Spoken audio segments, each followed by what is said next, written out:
صوبہ بلوچستان کے علاقے ہب میں چینی کمپنی کی جانب سے قائم کردہ شراب بنانے والا کارخانہ نہ صرف مکمل ہو گیا بلکہ یہ فعال بھی ہے۔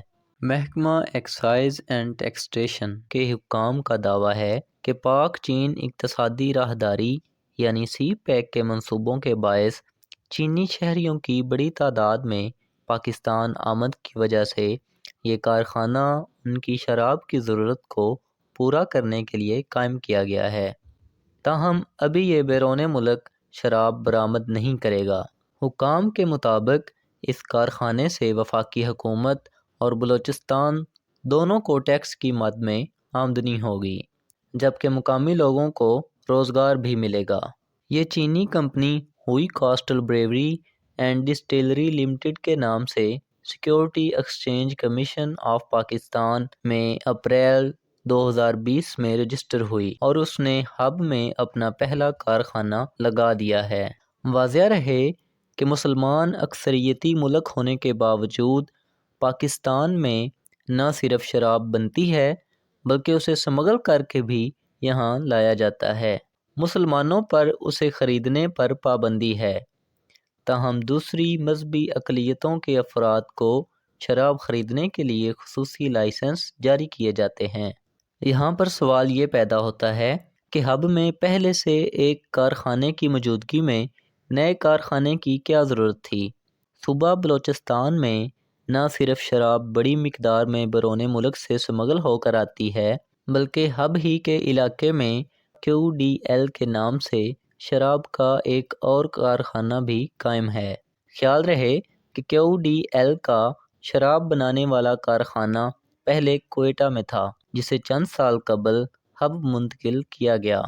حکام کا کہنا ہے کہ بلوچستان میں شراب کے استعمال اور کاروبار کا لائسنس صرف اقلیتوں کو جاری کیا جاتا ہے۔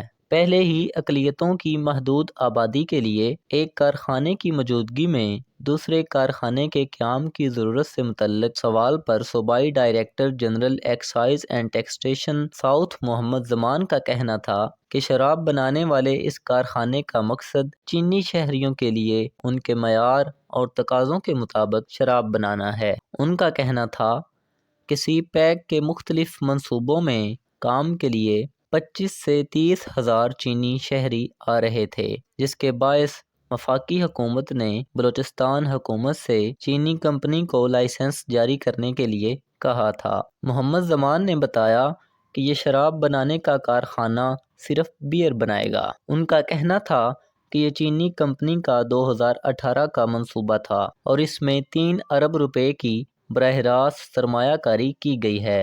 انہوں نے بتایا کہ اس سے بلوچستان کے علاوہ وفاقی حکومت کو بھی ٹیکسوں کی مد میں بڑی آمدنی آئے گی۔ دیگر ذرائع نے بھی اس بات کی تصدیق کرتے ہوئے بتایا کہ ابتدائی طور پر اس کارخانے سے بیئر کی پیداوار ہو رہی ہے، تاہم اس فیکٹری میں شراب بنانے کی مشینری بھی لگ رہی ہے۔ کمپنی کی انتظامیہ چینی باشندوں پر مشتمل ہے۔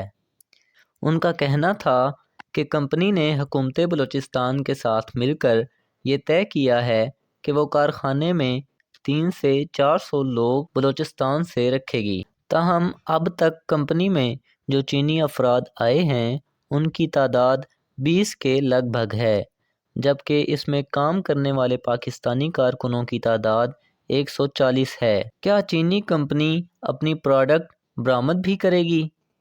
Director general excise and taxation Muhammad Zaman نے بتایا کہ فی الحال اس کی پیداوار پاکستان کے لیے ہوگی۔ ان کا کہنا تھا کہ بنیادی طور پر یہ کارخانہ صرف چینی شہریوں کی بیئر کی ضرورت کو پورا کرنے کے لیے بنایا گیا ہے، تاہم اگر کہیں وفاقی حکومت نے اس کارخانے میں بننے والی بیئر کو بیرون ملک برآمد کرنے کی اجازت دی تو اس کی مصنوعات کو چین یا دیگر ممالک میں برآمد بھی کیا جا سکتا ہے، لیکن کیا ایسی کمپنیوں کی رجسٹریشن کی اجازت دی جا سکتی ہے جن کی مصنوعات کا استعمال مسلمان معاشروں میں ممنوع ہے؟ اس سوال پر SECP کے ترجمان ساجد گوندل کا کہنا تھا کہ یہ مینڈیٹ ان کے ادارے کا نہیں